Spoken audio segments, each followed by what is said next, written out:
Patrick Igunza is one of the most recognizable people as far as journalism in Kenya is concerned. The street certified journalist, as he describes himself, is a man from humble beginnings and has had it rough over the years. We caught up with Patrick on a rainy Saturday afternoon to give us his story on Journalists Unheard.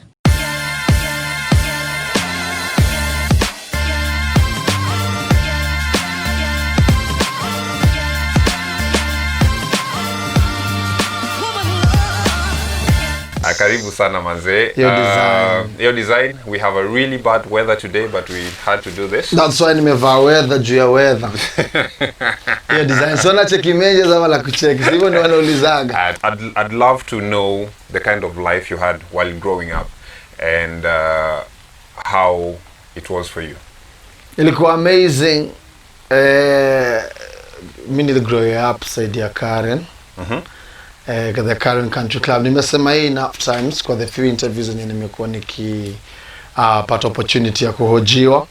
So hapo hivyo Current Country Club, that's where I was born. Nikaraiziwa hapo hivyo until nikaingia I think teenagehood hivyo. Nikasoma St. Mary's Karen Primary School. Hiyo design, and then tuka move on kutoka Karen venye were mzaili katika Karita tukaenda Race Course hapo Ivongo Race Course for miaka 2 hivi, and then tukatoka hapo tukaenda Dagoretti Market again venye life tu ilikuwa inatupeleka, nikamaliza primo nikiwa hizo sides za Dagoretti but still same school ya St. Mary's Karen Primary School. And then after hapo stint kiasi ya high school Kibra, form 1 na form 2 partly nikaishi na anko yangu on and off kwa sababu ya issues of life, design. And then the last born in a family of 7, niko na sister wa 4 na mabro wawili, na grow together too as a family. Mzee wangu alikuwa, madangu alikuwa, na ilikuwa amazing too sana. As you see yourself as a father right now, what kind of influence did your father and mother have on your life? My mom alikuwa influence in terms of hard work. Yeye alikuwa mother mwenye angetoka kwa hao before knowing what her children will have for breakfast, for lunch and for dinner. So, and she would sometimes travel very far and wide, yani to make sure tuko na all the necessities tulikuwa tuna need, ikifika ni mambo na basic needs. Ndio mzee wangu naye alikuwa hapo kunifungulia to the world, yani kwa sababu yeye alikuwa na privilege ya meet some of the people who are well established kwa society. So mambo na etiquette alikuwa ital tu sana, by the virtue of him having been an employee at the Current Country Club. Etiquette ilikuwa amazing tu sana. Kunifunza kizungu kidogo na vitu kaa hizo, despite the fact that he wasn't very very well educated. Unapata mambo na spiritual growth. My mom ali ensure that each and every Sunday tumeenda church na alikuwa anatutag along. There's no point I remember easily she would go to church and leave us behind. We grew up knowing that Sundays were meant for church. She would ensure that ameamka asubuhi mapema, ametugotea in the morning before she leaves, ametuambia bye bye. And then pia household chores ulikuwa unapata before she left, angeamka alikuwa na tudogito wake, angetupeleka raundi ku make sure tumeenda kufanya zote tunafanya huko hivyo nje. Arudi alikuwa na garden kake, aguseguse garden, and akimaliza ndio anaenda wera. Na get so unapata vitu kama hizo zina rub off. So that's why hata saizi in my adult life unapata I had to get pet dogs for my kids. Vitu kama hizo kwa mkasubuhi kuzipeleka, vitu kama hizo, na ile discipline ya ku make sure before you wake up and go to what's your official duty, unaweza kugusa vitu home ku make sure pia mtaani kumekaa vital. Now, before you stepped inside the newsroom, what kind of hassles after experiencing all this as a child did you go through? Ile culture ilikuwa amazing sana. Ni venye niliingia form 1 kwenda Key Beach hivyo, na form 2 ilinifunza ghetto life na ilikuwa amazing tu kuruka. Yani ile design ungepata una survive na 30 bob on a daily basis. 10 bob ilikuwa kupanda Zion ama train kutoka Dagoretti mpaka Kibich. Asubuhi, jioni unarudi na 10 bob. Hiyo 10 bob unaenda hapo hivyo. Kwa mother fulani tulikuwa namuita mama Olewe, napenda kumrefer kwake sana. Anakuchomea ndunya 2 na supu. Lunch inakuwa aital. Unagichi. Nakumbuka tukiwa kwa uncle ya mine tulikuwa nakunywa uji bila sugar asubuhi na labda githeri hivyo for a whole week. Tunaenda napiga shughuli, anaenda wera, mimi naenda chuo, tunapata na jioni tena routine ile. Una get, but ulikuwa unahadenishwa, yani survival for the fittest. Ulikuwa na choice ya ku give up ama ku soldier on. Kama wazazi watakukumbuka wakutumie kitu, well and good, if not una survive. So ulikuwa unapata huko, ilikuwa survival for the fittest, both male and female. Chuo yetu ya Yata ilikuwa ya wasero juu, watu vichwa ngumu, wa fighters in life. That's why despite the fact that ilikuwa chuo hivi lakini wase wengi wame go ahead kukua individuals wenye wako respectable in the society. How did you end up deciding to be a journalist? Hiyo ilikuwa kwa heart ever since niki grow up. I've said this before, tulikuwa tuna grow up na tulikuwa tuna influenciana mimi na kina sister zangu, makuzo wangu wenye walikuwa wanakuja kutembea. Every time tungesikia sigtini ya KBC kipiga, tulikuwa tunakimbia na kupredict who's gonna be the news reader ama news anchor. Sikio kulikuwa na majina nzito akina Nakle Taraba, nazungumzia Swahili Service, akina Elina Sifuna Shiveka, akina Amina Faki, Adija Ali, Leonard Mambombotela, unaget. So Edward Kadilo, Hamisi Themo, hao ndio wase tulikuwa nakimbia. Unasema mtangazaji ni Hamisi Themo, mwingine atasema mtangazaji ni Anakle Taraba, mwingine hivyo sasa. So I think nikikumbuka memories kama hizo, na think that's where your passion ilianza ku grow, unaget. So at that tender age ndio nakumbuka your passion ilianza ku show up.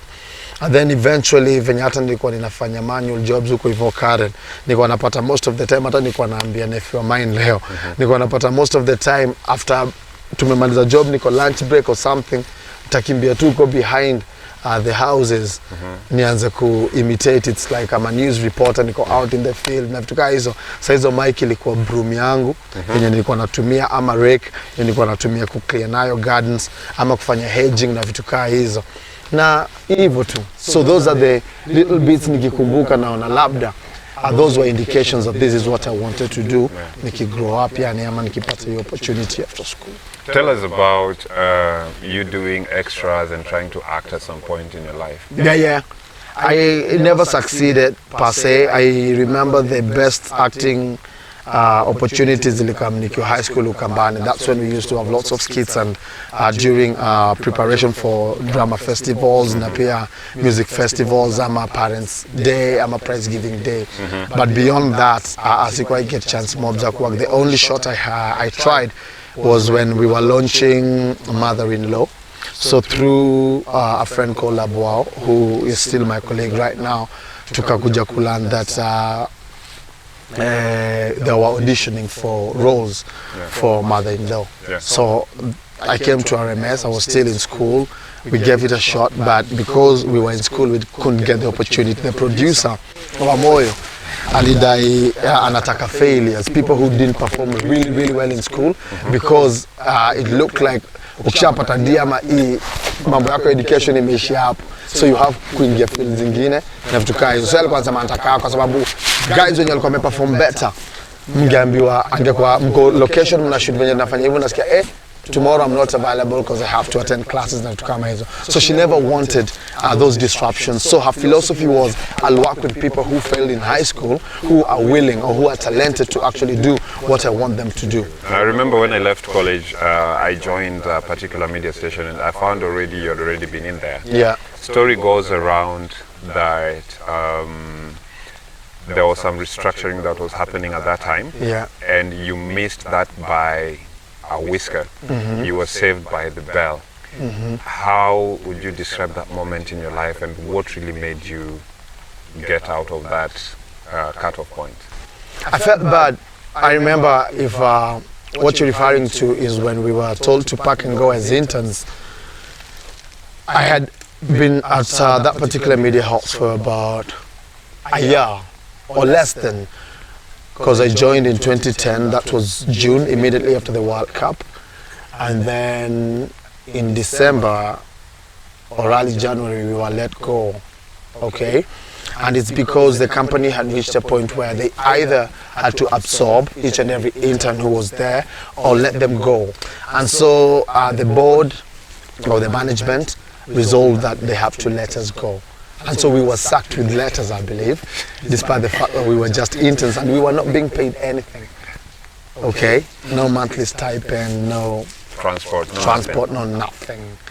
And I felt bad because we were soldiers. That was a training ground. And each and every person who's been at that media house or who was at that media house that particular time are now doing very well as journalists in this country. Now, based on... I can mention them. Sam Ogina, Jackie Mariba was there, Sam Ogina was there, Bella Genga was there, I was there, Akina Ben Kitili were there, Ken Mijungi were there, Akina Jen Goiri were there, Akina, who else? Hassan Mugambi, I think I just joined or something like that. So almost each and every star journalist that you see, chances are they went through that particular training ground. It was an amazing boot camp. So missing the opportunity, being told to pack and leave, was actually very, very hurting and demoralizing. But to God be the glory, because it was only 2 months later that I was amongst the people who were called back to go now and get their contract. And the only thing that I think saved me was the feature that I was doing, which I believe is still one of the best pieces I ever did about the Rastafari way of life. So I had not finished putting it together, and so I just asked them, could you just give me 1 more week? I finish with part 2 of this particular story. Once I'm done, I'll leave. And then the bosses were really, really shocked, like, we've let you go, but you still want to finish this piece. I said, yeah, because I promised my audience that there's going to be a part 2. I have to deliver. Once you promise, I believe I was told, once you promise as a journalist or a radio host, you must ensure you do that which you promise, because there are some people that are waiting for you to make good your promise. And that's how I got back in March of 2011. Yeah, and the rest, as they say, is history.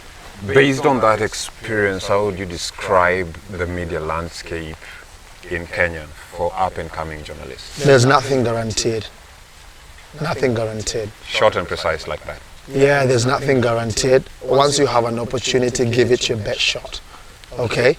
Because we have young journalists who are coming up, multi-talented, good-looking, beautiful, I mean, with heavenly voices and stuff. So once you have that platform to do your thing, do it to the best of your ability. The good thing is that when you give it your best shot each and every time, you just don't know who's watching. Wow. And that's normally the good thing.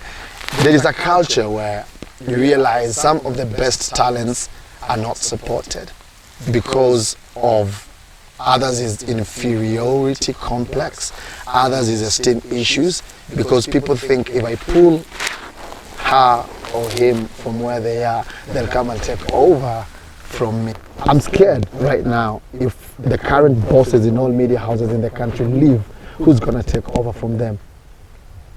I don't think there'll be anyone. There'll be anyone to take over, because, sorry to say, but the spirit of nurturing those who will take over from you is dead.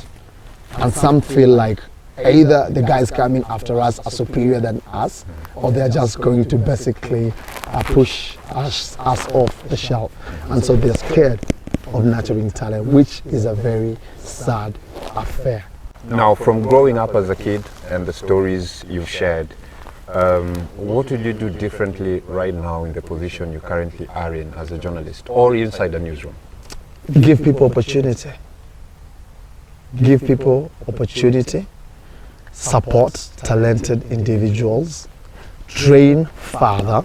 Okay? Because we realize very rarely do we have media houses taking the initiative to train their own and then diversify.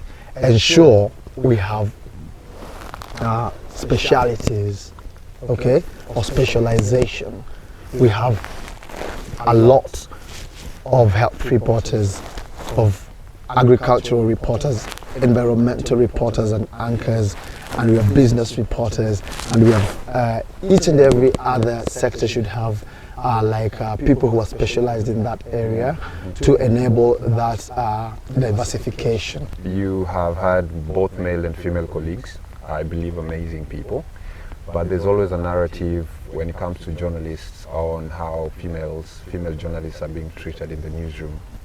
What's your opinion on that, on how we are handling female journalists in the media industry? It's cowardice. It's cowardice because people believe that she's a woman, she can't do better than me. People wake up in the morning to go frustrate other people at work. That's cowardice, for lack of a better word. We should support each other. Let's do what brought us there. Let's do what brought us to that particular company. After gets zimefungwa kila msee ameenda kwake, now let's hizo vitu zingine tunaweza tukahandle huko. But once tumeingia kwa ile compound na tuko pale wera, tupige tu wera. Hizi vitu zingine ni ma side shows because watu wako na issues zao za life and then wanaleta issues zao za life job. Kama kila msee angeleta issues zake za life kwa job, hakuna job ingekuwa inafanyika. So support, we need to support our female folk, and also our men folk or male folk need to be supported. You're getting it? Only teamwork will make us a better team or any other team out there. But I can't be here, you're my colleague, I'm fighting you, yet we have competition there that we're trying to beat. It can't work. Unless we are stronger as a team, then we can be stronger as individuals. Now, talking on that point, you are in a space where competition is highly appreciated, but at the same time it's also shunned. What would you do different, or what do you want to change if you're in a position to change it in the Kenyan media industry? Just change the way we approach all this execution of these pieces. It's been traditional. It has to be an intro, okay, from the anchor, intro from the reporter, upsound, intro, PTC out. Each and every story. Me, I believe there are some stories that they don't even need an intro, okay? The reporter themselves can do the intro from the field. Just step right into it. That's the thing, and not each and every story needs a voiceover, okay?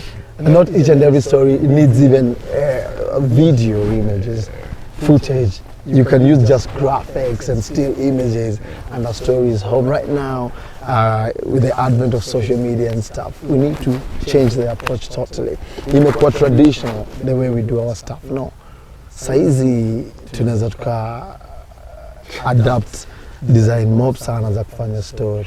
And I get hiyo design venye tunapiga tu hivi 3 minutes, ask your questions, I answer, thank you very much, story go out. And I get vitu kama hizo zitafanya wase kwa creative, zitapewa say platform deadly, because we have people who are good interviewers but not good script writers. Definitely. And we have people who are good script writers but poor interviewers. We have people who are just good in reading news or good at reading news and nothing else. I want to tie this to you being a business journalist. Is there anything you're doing on the side to cover your expenses, cover your income, and actually keep up with your maintenance? Saidaso ni muhimu. Ni muhimu, so long as niliambiwa na one of our bosses, so long as usifanye kitu yenye ina directly compete with your employer. Unagage. And also ikuwe something inaweza ikarun kivyake, because when you really have to do it, lazima ukwe kwa ground urun, and yet you're employed, one has to be compromised. Unagage. So side hustles ni muhimu. Nishasema kitambo, nishaye kuona manduthi, kama bado niko nazo ama sina sijui, lakini hiyo design 2-3 hapa hivi. QMC events ni muhimu, consultancy ikifika ni mambo na communications ni muhimu, unaifanya tu na inasaidia, sababu again nothing is guaranteed to last forever, man. And again nothing is guaranteed. So inasaidianga sana, and then also unapata hiyo opportunity ya kukutana na wazito as a business reporter, so networking muhimu na vitu kama hizo, ukitake advantage of them inakuwa better, inakupatia a softer landing. What makes a good business reporter? And if you look at the people we are churning out universities right now, most of them are just aiming to be news anchors and not really get their hands dirty in the field. Ukikam kwa journalism jia unataka kuwa celeb, that's looking at it from a very wrong perspective. people wonder why I slow down. I slowed down on my TV career to focus on my radio career. Most people would not do that. Because wase wanaangalia TV, yani unatoka TV mali unaonekana unajulikana na kila mse. Sasa hizi tunafaa kuangalia impact journalism.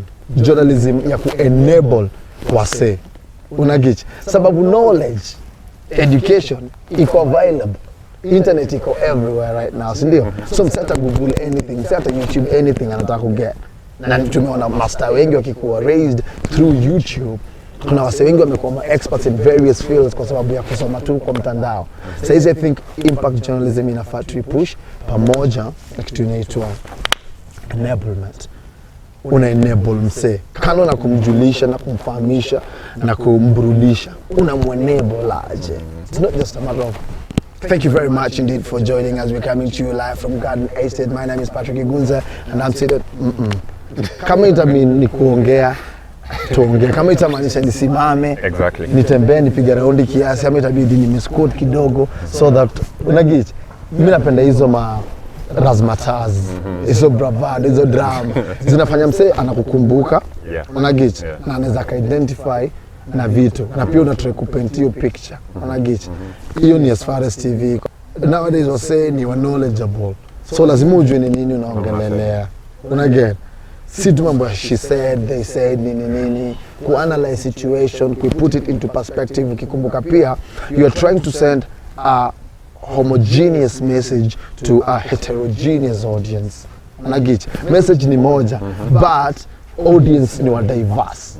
So utafanyaje mse kwa hapa juu appreciate message yako, na pia mama mboga kwa hapa, especially kwa watu kama sisi wa mass market kwa RMS, mama mboga pia ama mswa boda appreciate ile piece unafanya. Now you're not a new name to so many people on the streets, right? Yeah. And what's some of the most outrageous things you've had from people or someone meeting you in the street or something like that? Aso shtuka tuko na naweza tembea kwa streets. Hapa nimekaa Mnandai. Sometimes sina labda ndo ya hilo. Naacha gari home ama wife, juko na gari moja, si wife amena nao shughuli. Sintadandia tu nduthi. So unapandanga nduthi, ama mwingine unapandanga matatu, ama unaweza tembea. Unashangaa formation. Naweza before hizi vitu zote zikama. Tuko tunapiga hivyo kalesa, tuko napana mat, tunapanda nduthi, mimi mwenyewe naendesha nduthi. Unagichi. So hakuna kitu kipya. So ushtuka sababu uko kwa TV hapa kwa Rio wana expect life yako ikuwe hivi.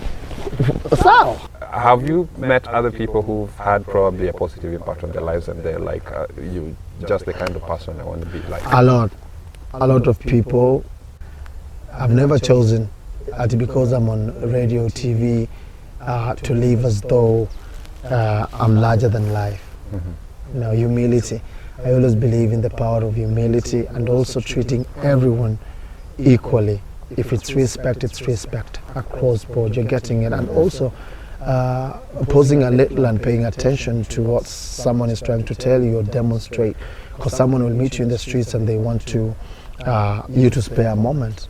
If literally you can spare a moment, it's always good to do that. I've done that before, and it's so fulfilling. And some people will catch up later and tell you, remember we spoke about this a while back. Now, what moves me is when someone tells me that they are now looking at life positively and more energetically because they heard me say something either on radio or in an interview. And I feel blessed and privileged actually that I'm in a position to impact on people's lives. So those people are quite a number of them have reached out and they've indicated that I'm influencing them positively, and they are looking at life from a wider minded perspective, and I feel so honored, I feel so privileged. Now, on a more personal level, and probably last but not least, do you have those high or low moments with family, with wife, kids, and all that? Yeah. It's hard being a journalist, you know, because you never know when you will be assigned, for how long you will be away, if it's an assignment that is out of the office or out of town. And so sometimes you find yourself, you're working late, and my wife, sometimes she may not understand She might think I'm taking advantage of my job just to be out there and make merry. There are times when you really want to go out there and let loose, but you remember you have a kid, and you remember you have a kid, and kids, when it comes to me, you have kids and you have a wife, and you just have to go home. Sometimes unapata pressure ziko wera. Kajuzi niko nafanya story ya TV na bado niko kwa radio, una script asubuhi mpaka after, unaacha editor akiangalia script yako, unarudi kwa radio unafanya show, unarudi tena uchukue script usome ufanye story ya TV, unakuwa exhausted. Nilika kwa newsroom 2 hours nimechill tu. Nikirikap. Again. Then unapigiwa simu na Empress uko na kam, unafika home unapata labda amenuna pia sababu ulicheck clock. So unapigwa ngumi huku na wera, mtaani pia unapigwa emotional war. Inakuwa tricky. Mimi ni journalist, mimi ni father, mimi ni hazi, mimi ni son wa mtu, mimi ni member wa church. Sometimes wera imekutuma umeenda kwa Baesa ama umeambiwa host show curtain of the telling wasana kuangana issue nayo. Pastor wako anakuangaliaje, church members wanakuangaliaje, utadu nini na ni wera. Si ni sajali to bless na hizi matalanta, unagichi. So inakuwa tricky, na ni sajali unaenda kusabu kwa church pia, inakuwa tricky. Wasa watakwambia choose one, either utumikie God ama utumikie anasa za dunia. Watu wakikuweka kwa, ukiweka kwa hiyo position pia watachangu, unagichi. So mimi I just do me, man. Na mimi kama unaona nice. So, me so long as niko at peace with my family, na saja, mimi niko aita. Siamkangi asubuhi kusema leo Kodingo atanitambua. Labda utanitambua venye nitacheza ngoma ziko aita kuliko zenye ulicheza jana. Si ati nikufanye ulie, si nikufanye feel broken. Yes, is spirit more embrace. We believe it's easier kuwa positive than kuwa negative. A parting shot, something we probably don't know about Patrick Igunza. Do we know your 3 government names or just Patrick Igunza? Mimi naitwa Patrick Igunza Ndinyuka.